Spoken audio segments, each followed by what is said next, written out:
Of the Fantasy Alarm Fantasy Baseball podcast for this week. We're recording this on Monday, and with me to my left here is Matt Selz at the Selzman on Twitter. I'm obviously Colby Conway at Colby R. Conway on Twitter, but Matt, I am glad to be talking back with you here in my normal recording confines and not a hotel room in Indianapolis. I'm fortunate that the Wi-Fi held up last time. I know we had some concerns how it would handle with me on the 10th floor of that hotel in Indianapolis. But how are you doing, my friend? I'm doing pretty well. Coming off a pretty good NASCAR race on Sunday at Nashville. That was a fun race. And now we're back to the grind in baseball, right? It was a wild series in Coors this weekend. In case anybody missed it, the Angels decided to post 25 runs on Saturday night and beat the Rockies 25-1, except the Rockies won the series and got outscored by 20 runs. So that's always fun. And those of you who played Shohei on Saturday were bitterly disappointed because he went 1 for 7 and a 25 run output by the Angels. It seems like one of those things where I know like I'll do the prize picks video here for Fantasy Alarm. It'll be those times where I get the offense right. I know it's going to be a big day from Atlanta. Everybody on the team has a hit, and then I play Acuna that day who goes over. Yep. And Eli De La Cruz had a cycle and made it getting a triple look real easy. It was the weekend baseball action was fun between Coors, that electric series with Cincinnati and Atlanta, which we were right. Cincinnati was not coming out of there unscathed in terms of the wins. And then to fill in your Major League Baseball action, we had a riveting series with LSU and Florida. Wake Forest. Well, before that, Wake Forest. Yeah. That was over the weekend. Right. But then game 1 of the World Series went 11 innings. So LSU played back-to-back 11-inning games. So that was Sunday, or that was Saturday night. No. Yeah, first game of the Florida LSU was Saturday night, right? I believe so.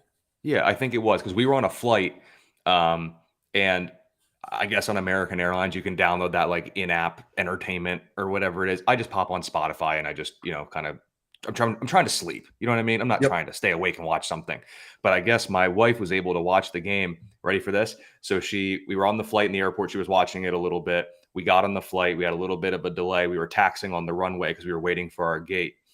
And then we had to run to the next gate. That's a whole separate story, but typical airline stuff. You know what I'm talking about? So she got to watch the whole game. We got off the plane, had to run to the flight. We finally got to the gate about 5 minutes before the gate closed. And then I got the alert that I believe it was, did Florida walk it off? I think so. Whoever walked it off in the first one. So she watched all of the previous 8 or 9, 10 innings leading up to it just to miss the ending for me to go in line. Hey, she's like, yeah, I watched the game. And I was like, well, you missed the ending. So, I hope the first 10 innings were awesome. But that is just typical airline stuff. You never get to finish what you want there, but always a good time. But Matt, we talked a few days ago. We got to jump into it here. So rundown of today. So in this action-packed 30 minutes, a couple of big storylines we're going to talk about in Major League Baseball. We're going to talk about some injuries that we've seen. Of course, it's Monday, so we do flavor of the week and everyone's favorite game show, Name That Player, to round it out. But Matt, we got to start. We're going to talk about a couple youngsters here. The Marlins have a very, very interesting decision on Eury Perez. We've talked about it a little bit before the show, but it sounds like they are going to skip a start for him and basically put him on a pause leading up to and around the All-Star break here. Eury's thrown 77 and 78 innings in previous seasons in the minors, and between the minors and majors this year, he's already at that number. So with a young arm like him, can't even go into a bar and have a drink yet. How far are they going to push him past his innings limit? And what do you think happens? Like, one thing I kind of theorized, I have no clue if that's a word, but theorized with Eury is that the pause, maybe skip one start, have the All-Star break, or maybe 2 starts in the All-Star break, come back, let an opener throw an inning or 2. Eury comes in, throws 3 or 4. That way you get to that 6th inning. You can control his innings limit a little bit, but you can't push this kid too far past. The next 10 years are more important than the second half of this season. Correct. Yeah. We were talking off, before we started recording, how he's already hit the limit, like the same number of innings he's previously done. Apologize for any background noise. The garbage guys just showed up. So, we've talked before how you normally only want to see pitchers stretched about 30 to 35 innings from the previous year, like max.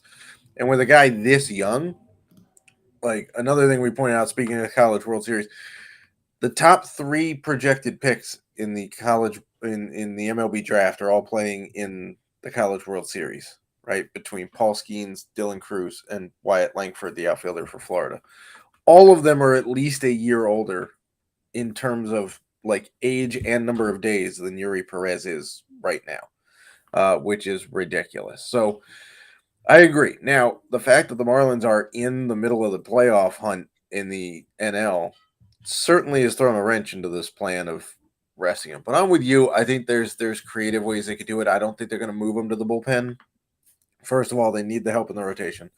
Second of all, if you have him as an opener or the bulk guy, he only has to really pitch a couple innings and then qualify for the win, essentially, at that point. So if you want to help him with wins and whatnot, you can do that. But in terms of fantasy managers, it's going to be a little dicey going down the stretch to count on a guy who currently has like a 1.34 ERA and 21 scoreless inning streak going at the moment.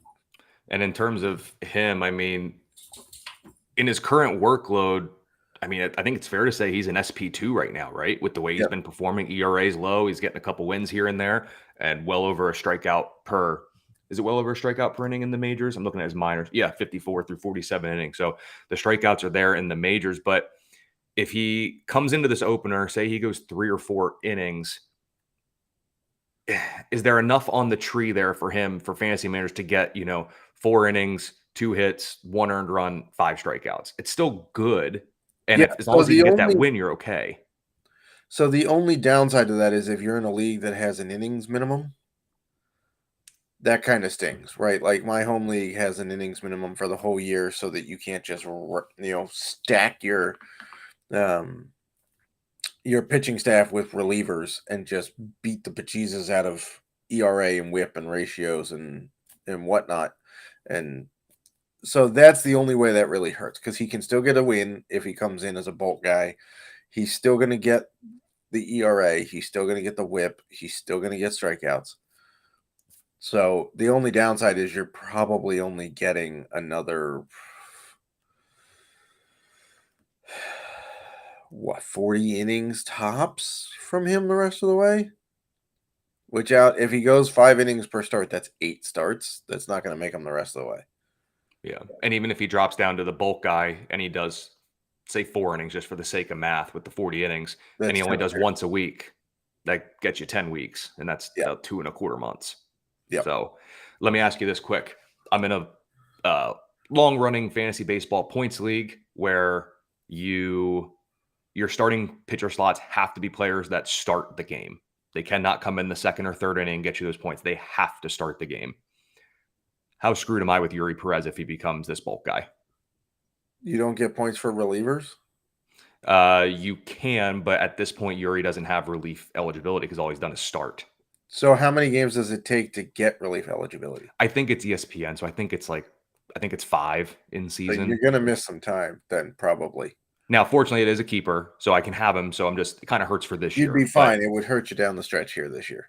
Yeah, that is one thing. So we'll have to see what kind of happens with Eury Perez. It'll be very interesting how the Marlins handle it. And all I can ask for as a fantasy manager is that whatever the plan is, it's communicated in advance. None of this, we're going to keep it behind closed doors. You can for a while. I get it. It's a business. I get it. Or what the Rays did with Taj Bradley. Yeah. He needs to go on a 5-man schedule and then kind of whatever injuries popped up. We got to send him back to the minors because he needs to learn how to pitch as a not starter. Because if I'm not mistaken, in the minors, he started every game, 44 games, 44 starts. He needs some PFP work, so we're going to send him back to the minors. Yeah, exactly. And one other prospect decision that was made, Orioles brought up Jordan Westburg. I don't know if he'll be the everyday shortstop, but he does have experience at multiple different positions. So you got to think he's playing damn near every day of the week, regardless of whether it's at short, second, third, first, wherever he is going to be in the lineup. Yep. What can fantasy managers expect from him? Well, you're not going to expect what his AAA numbers were because the guy was on absolute fire this year in AAA. I've been campaigning for him and, to be honest, Colton Cowser to be called up by the O's for a Wait, while. are you saying that when a guy rakes in AAA and they come up to the big leagues, they're not automatically guaranteed to rake? No, I mean some dudes do. Obviously, Eli De La Cruz didn't miss a beat. Neither did Jordan Walker, although the Cardinals apparently were not impressed. Um, So the O's, look, if you're looking for a guy who's going to absolutely put up huge numbers, I'm not sure that that's necessarily Jordan Westbrook or Westberg. If you're looking for a solid contributor, that's him. Okay. Now, going forward, maybe starting next year or a little bit into this run with the O's, does he profile as a pretty nice offensive bat? Yes. He's got a very good hit tool. He's got pop. He's got some average speed. He can be a little bit of everything for you, and he plays a lot of different spots. So the multi-positional thing is going to be a huge benefit for him. It'll keep him in the lineup most days because their middle infield is okay right now. It's not great, to be honest. So that'll help him. Is he going to hit like is he going to hit over 300? No, don't think so. Is he going to show up and hit 20 bombs over the next 2 months? No, don't think so. Can he help you in a short position? Yes. What will be interesting too for maybe even shallower leagues, like we both talked about, he can play anywhere. I'm looking at his minor league numbers this year on the screen over here. 6 starts at second, 18 starts at third, 33 starts at short, 1 start in left, 5 starts in right. There is a very real chance, fast forward in the future, they're giving him regular at bats. 3-ish weeks from now, he may be short and second eligible, short second and third eligible, because he's already coming up with short. So he already has that. Like I'm looking at ESPN, he's got shortstop already.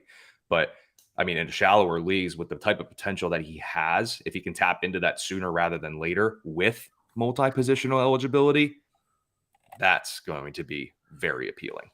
Yeah. I mean, like I said, overall, his tools are pretty solid. In general, are we going to see them all right now? No, don't think so. Sorry to kill you there, people, but it's not common for prospects to show up and just flat out dominate. That's just not what is standard, right?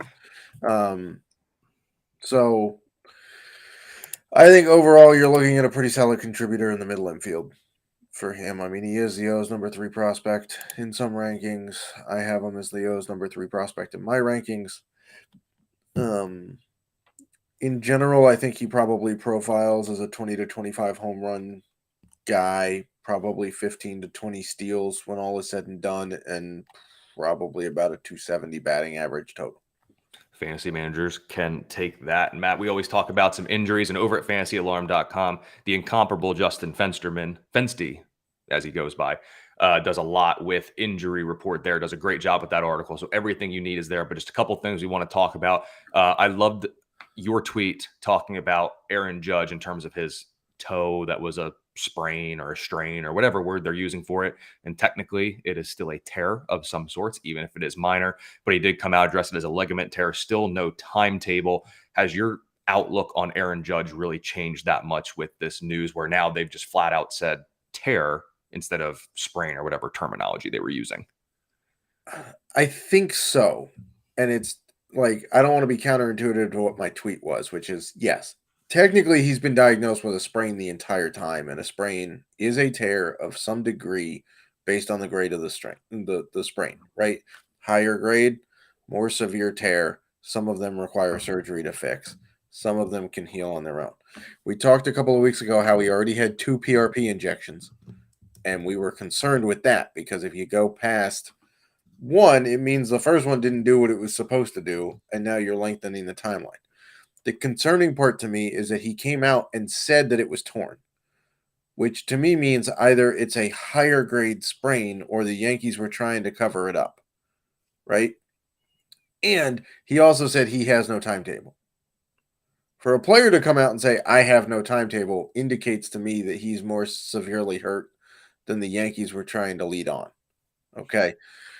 And MLB Network, they were running pieces about, oh, he might be out until at least late August. He might be out for the season. Nobody has a clue right now, to be perfectly honest. If Aaron Judge tells you he doesn't have a timeline and it's his toe, why does anybody else think they know what's going on with him? Is it more severe than we thought? Yeah, it certainly is. Does it look like it may be a season ending thing? Maybe, right? Because I'm not sure that the Yankees feel comfortable with putting him at the DH spot and putting Stanton in right field and just letting Judge try to pain manage this. Because I think it's severe enough that he can't hold his base, which means his powers not right. If he can't get into his trunk, as they say, the torso, the legs that Aaron Boone is so in love with, it doesn't matter what his arms are doing, the bat speed is doing, he's gonna not have a lot of power. So I am more concerned now than I was previously. Yes. Yep, I think that's the right way to handle it. And honestly, like you said, it's his toe. No better source than himself. He's the one routinely talking with the doctors who are seeing it.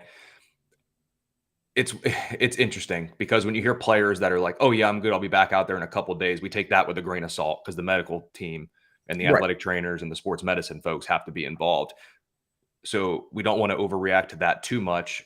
And then I'm also trying to think, well, with him saying I have no timetable, trying not to overreact to that too much because he may be being told like, hey, just kind of keep it ho hum for now. That way, when you come back sooner, it's I mean, it's a a possibility, miracle, but the Yankees were also saying, "Oh, it's just a sprain. It's okay. Like it's not right? so bad." And then for him to come out and say, "No, it's straight up torn." If it's severely torn, ligaments don't regrow themselves. That's why you have to surgically repair them, right? Like if you partially tear a ligament, it can kind of sort of start to heal on its own. If you do more than that, you have to surgically repair it, right? Tendons can, you know, tendons are a little different, but ligaments, like I don't know. He was also saying like last week it still hurt for him to walk. That's a problem. Yep. If you can't walk, you can't swing. That's what they always say.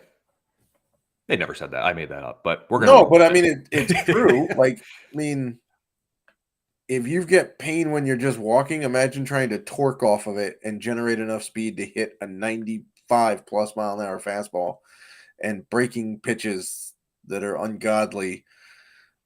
It's not great. I mean, if his toes hurting, how can he, lay off those sliders low and away that he seems to always swing at over the top anyway? I Well, I digress. guess the good news is he can't dive out, right? Because he can't balance on the toe, so he can't dive out. So that's Yeah. a benefit. And then in Minnesota, Byron Buxton left early, I believe it was on Saturday's game, with back spasms that the team has said have been bothering him throughout the season. I guess he's been managing it. He was out of the lineup on Sunday.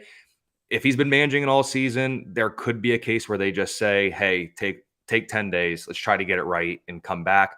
But also they don't seem, the All-Star break is somewhat around the corner. Maybe they can buy the time and use that as the break. Do you really see an IL stint for Buxton here? Or is it just going to be a couple days and we see him back? I think it'll be a few days off play, a few days off play. Like they have Michael A. Taylor, right? They got him to fill in defensively in center field for him. They do have some bats they can plug into DH if they, so choose.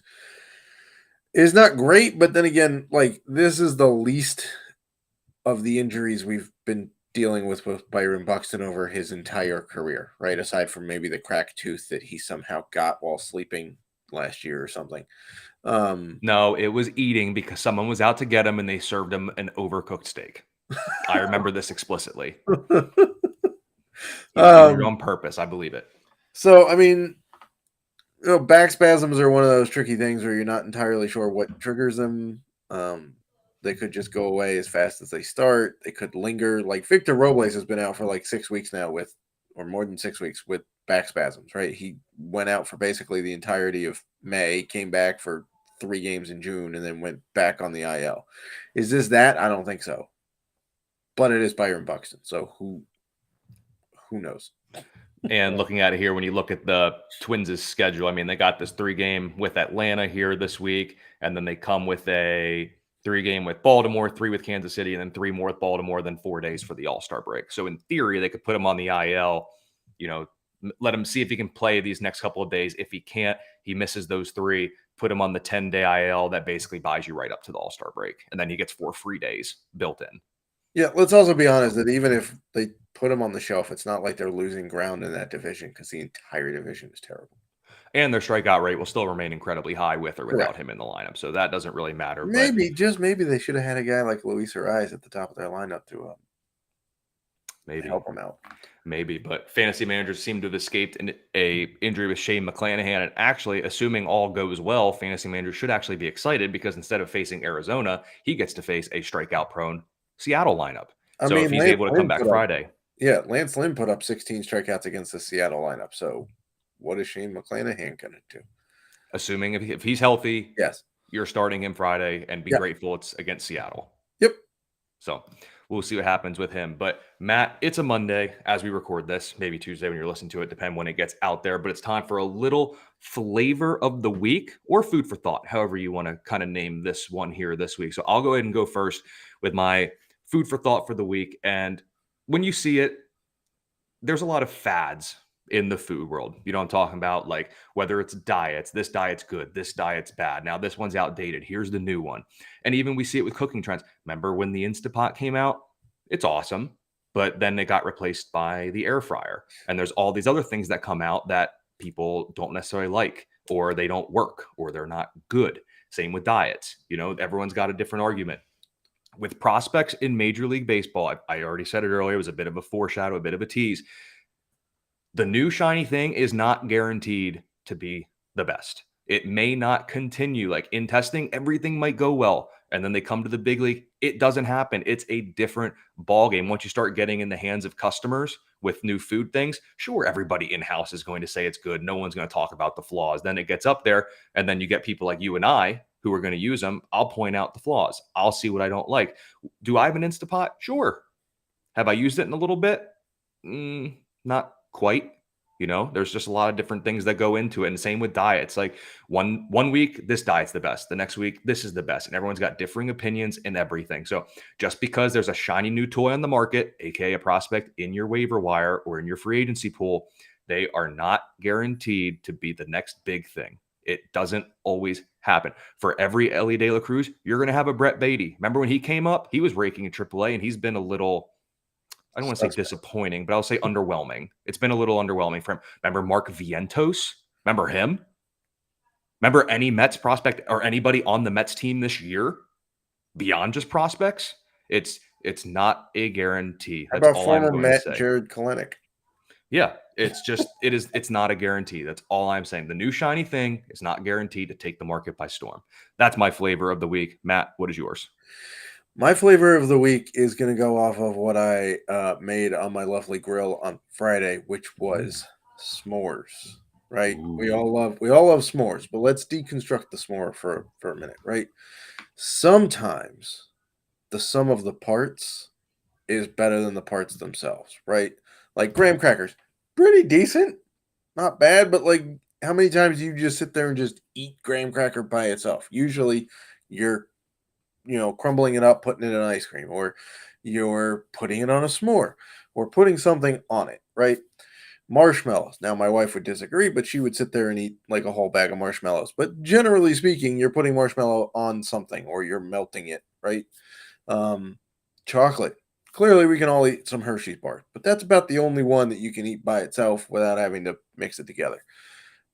Baseball, in real life, and fantasy baseball teams are about melding things together so you get a bigger sum than the parts should equal, right?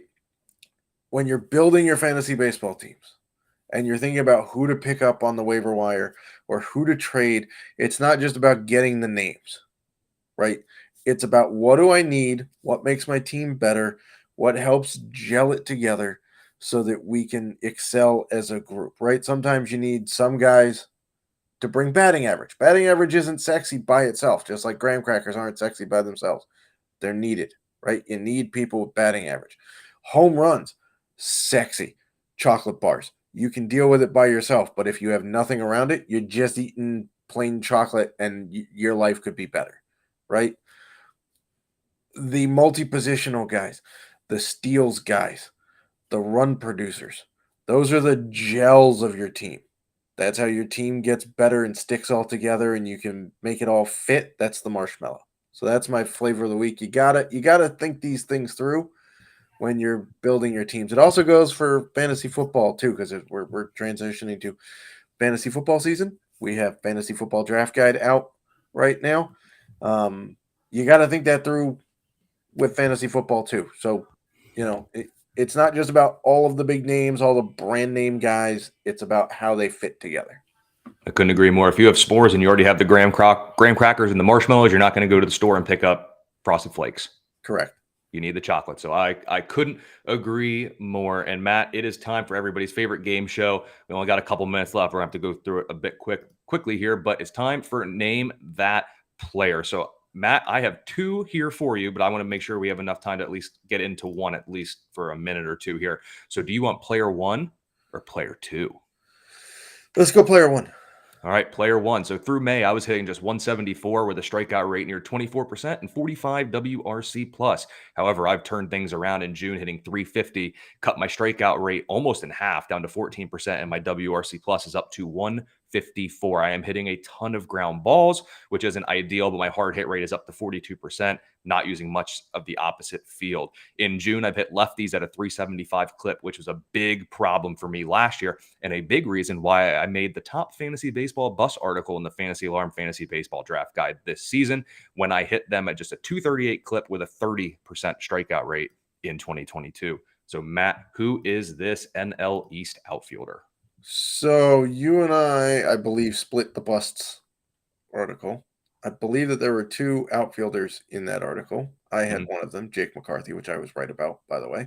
And it appears you were right about the other one, and it's Michael Harris. At least to start. To start the year, everything was looking good. Now, let me ask you this. Is this the turning around point for Harris's 2023 season? Or are there still issues that you have some concerns about? I think it's the turning around. I think somebody got to him and said, look, you've signed the long-term deal. You're up here. You're our everyday center fielder. You don't have to carry this offense. We've got guys named Ronald Acuna and Ozzie Albies and Matt Olson and Sean Murphy that can help you. So just chill and do what you do. That's why we signed you. You'll be fine. And don't worry about him hitting ninth. It's actually not a bad spot to be. We've talked about it many times. That's the second leadoff hitter. This means when he gets on base, Ronald Acuna, Austin Riley, Matt Olson are not far behind. It's a very, very good spot to be in. So, Matt, I think we're in agreement here that this is the turning point for him, but fantasy managers should not expect a 2022 version Harris from here on forward. It's going to be, he's not as bad as he was to start the year, but he's not as good the rest of the way as he was in 2022. Right. His floor is not as low and his ceiling's not as high. Yep. Doesn't mean he's not good. Just means he's solid. Yep, I agree. And what we will do for that second Name the Player is we're going to save that for next week. So I'm going to give a quick tease for everyone out there so you can get your guesses in a while. It's an AL West starting pitcher who has seen his strikeout rate drop nearly 11 percentage points this season compared to last year, despite not really changing up his pitch mix too much. So that's a little teaser to next week's Name That Player, and you'll get that in the first edition of next week's podcast. But of course, like and subscribe this pod, subscribe this pod at fantasyalarm.com, and check out all the great content at fantasyalarm.com, as well as BSN. A lot of great stuff happening there. So make sure you check that out over at fantasyalarm.com, as well as all that great information. Go check out the Fantasy Alarm Fantasy Football Draft Guide. It is out. Get ready. Drafts are coming. It is that time. So for Matt Selz, at the Salesman on Twitter, I'm Colby Conway, at Colby R. Conway on Twitter, and we will see you later this week with the next edition of the Fantasy Alarm